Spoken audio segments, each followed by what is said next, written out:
전류가 흐르는 전선 주위에서 나침반 바늘은 어떻게 될까요? 막대 자석을 나침반에 가까이 가면 나침반 바늘이 움직입니다. 막대 자석 대신 전류가 흐르는 전선을 나침반에 가까이 가져가면 나침반 바늘은 어떻게 될까요? 전류가 흐르는 전선 주위에서 나침반 바늘이 어떻게 움직이는지 알아봅시다. 남북을 가리키고 있던 나침반 바늘의 막대 자석의 N극을 가져가면 나침반 바늘의 S극이 막대 자석의 N극 쪽으로 움직입니다. 남북을 가리키고 있던 나침반 바늘의 막대 자석의 S극을 가져가면 나침반 바늘의 N극이 막대 자석의 S극 쪽으로 움직입니다. 전류가 흐르는 전선 주위에 나침반을 놓으면 나침반 바늘은 어떻게 될까요? 전선 주위에서 나침반 바늘이 어떻게 움직이는지 관찰하기. 무엇이 필요할까요? 전지, 전지 끼우개, 집게 달린 전선, 전선 스위치, 나침반. 밑에서 보니까 이제 실험하려고 다 만들었는데 전지, 전선, 스위치를 누르면 이제 전기가 통하겠죠? 그리고 전선 밑에 나침반을 두었네요. 전선과 일직선 방향으로 두었습니다. 어떻게 할까요? 전지, 전선 스위치를 연결해 전기 회로를 만듭니다. 전기 회로의 전선을 나침반 위에 놓고 전선과 나침반 바늘이 나란히 되도록 전선의 위치를 조정합니다. 전기 회로의 스위치를 닫았을 때 나침반 바늘이 어떻게 움직이는지 관찰해 봅시다. 전지의 극을 반대로 연결하고 전기 회로의 스위치를 닫았을 때 나침반 바늘이 어떻게 움직이는지 관찰해 봅시다. 전지, 전선, 스위치를 연결해 전기 회로를 만듭니다. 전기 회로의 전선을 나침반 위에 놓고 전선과 나침반 바늘이 나란히 되도록 전선을 조정합니다. 전기 회로의 스위치를 닫았을 때 나침반 바늘의 움직임을 관찰해 봅시다. 전지의 극을 반대로 연결하고 전기 회로의 스위치를 닫았을 때 나침반 바늘이 어떻게 움직이는지 관찰해 봅시다. 스위치를 누르면 어떻게 될까요? 전기가 흐르겠죠? 그리고 전기가 흐르면서 나침반의 방향이 바뀝니다. 나침반 바늘이 움직여요. 그러면 왜 나침반 바늘이 움직일까요?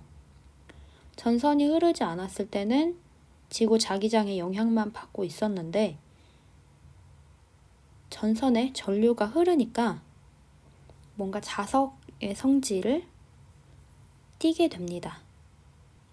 그러면서 나침반 바늘에 영향을 주어요. 그러면 까닭이 무엇일까? 전류가 흐르는 전선을 나침반 주위에 놓으면 나침반 바늘이 움직입니다. 그 까닭은 전류가 흐르는 전선 주위에 자석의 성질이 나타나기 때문입니다.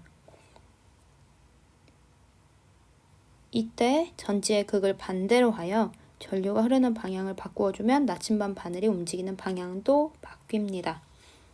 이게 어떻게 바뀌는지, 왜 바뀌는지 이따가 실험 관찰을 할 때 같이 알아볼게요. 더 생각해 볼까요? 전류가 흐르는 전선 주위에서 나침반 바늘이 움직이는 정도를 더 크게 하려면 어떻게 해야 할까요? 그러면 실험 관찰을 같이 정리해 보도록 하겠습니다. 그쪽입니다. 1번 전기 회로의 전선을 나침반 위에 놓고 전기 회로의 스위치를 닫았을 때 나침반 바늘이 어떻게 움직이는지 관찰해 그림으로 나타내 봅시다. 이거 어떻게 되나요? 이거 하면 빨간색 북쪽을 가리키고 있던 N 방향이 북서쪽으로 바뀝니다. 또 남쪽을 가리키던 파란색 바늘이 남동쪽으로 가리키게 돼요.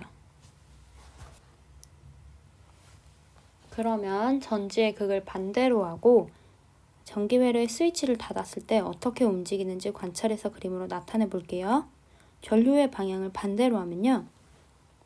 북쪽을 가리키던 빨간색 바늘이 북동쪽을 향해서 되고요. 남쪽을 가리키던 파란색이 남서쪽을 가리키게 됩니다. 왜 이렇게 나침반 바늘이 움직일까요? 일단 지구도 하나의 큰 자석이죠. 그래서 남쪽을 가리키는 바늘이 파란색 바늘이고 북쪽을 가리키는 바늘이 빨간색 바늘이에요. 이걸 보면서 우리가 남쪽과 북쪽을 알죠? 실제로 자석의 성질은요. 남쪽이 N극의 성질을 띠고 있고 북쪽이 S극의 성질을 띠고 있습니다. 그래서 파란 바늘이 남쪽, 빨간 바늘이 북쪽을 가리키는 것이죠. 이게 지구 자기장 방향이에요. 그런데 전선에 전류가 흘러요. 그러면 전선 주변에 자기장이 형성이 되죠. 자기장이 어떤 방향으로 형성이 되냐면 전류의 방향을 엄지손가락으로 하고요. 나머지 4손가락을 감싸주는 그 방향으로 자기장이 형성이 되죠. 그러니까 전류가 아래에서 위로 흐를 때 자기장의 방향이 반시계 방향으로 형성이 되죠. 그래서 나침반을 아래에다가, 전선 아래에다가 놓게 되면요. 전선에 있는 자기장, 전선 주위에 있는 자기장이 이렇게 왼쪽으로 가는 자기장의 방향을 또 받아요. 그러면서 동시에 지구 자기장의 방향도 받죠. 그래서 여기에 있던 바늘이, 북쪽을 가리키고 있던 바늘이 약간 북서쪽으로 옮겨지게 되고요. 남쪽을 가리키던 바늘이 남동쪽으로 움직이게 됩니다. 전류가 흐르는 전선 주위에 자기장이 생기는데 이 자기장의 방향이 또 있죠. 근데 전류의 방향이 반대로 바뀌면요. 자기장의 방향도 바뀌겠죠. 그래서 전류가 위에서 아래로 흐르게 되면 자기장의 방향이 이렇게 시계 방향으로 바뀌게 됩니다. 그러면 나침반이 받는 자기장의 방향이 바뀌어지면서 나침반에 있는 바늘의 움직임도 방향을 바꾸는 것입니다. 그래서 실험 관찰 2번에 보면 전류가 아래로 흐르잖아요. 그러니까 자기장의 방향이 이렇게 시계 방향으로 돌게 되죠. 근데 나침반이 밑에 있으니까 오른쪽으로 자기장 방향이 형성이 되고 또 위로는 그대로 지구 자기장을 받게 되니까 여기 사이에 있는 이 방향으로 북동쪽으로 빨간색 바늘이 북동쪽을 향하고 파란색 바늘이 남서쪽을 향하게 되는 겁니다.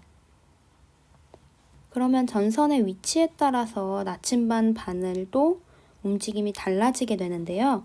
이거는 자기장의 방향 때문이에요. 전류가 위로 흐른다고 하면 자기장 방향이 이렇게 반시계 방향으로 돌죠. 근데 전선 위에서는 오른쪽을 향하게 되고 전선 아래에서는 왼쪽을 향하게 돼요. 그래서 전류가 위로 흐를 때 그 전선의 밑에 나침반을 놓으면 빨간색 바늘이 북서쪽, 파란색 바늘이 남동쪽인데 이걸 위에다 올려놓게 되잖아요. 그러면 자기장 방향, 지구 자기장 방향으로 해서 나침반의 바늘의 방향이 달라지게 됩니다. 이 자기장에 세기가 세워지게 되면요. 나침반이 움직이는 그 각도도 변합니다. 그런데 나침반 바늘이 90도까지 가지는 않아요. 아무리 세게 해도요. 왜 그러냐면 아까 위에서 다 설명한 내용인데 전류가 위로 가면 자기장의 방향이 반시계 방향이 되잖아요. 그런데 전선 밑에 놓으면 왼쪽으로 가게 되죠. 전류에 의한 자기장이. 지구 자기장이 위로 있어요. 그러니까 그 사이에 있는 곳으로 향하게 됩니다. 지구 자기장은 계속 동일하잖아요. 그러니까 전류에 의한 자기장을 세게 하면 이 바늘이 조금 더 전류에 의한 자기장 쪽으로 올 수 있겠죠. 그렇지만 90도까지는 회전하지 않습니다.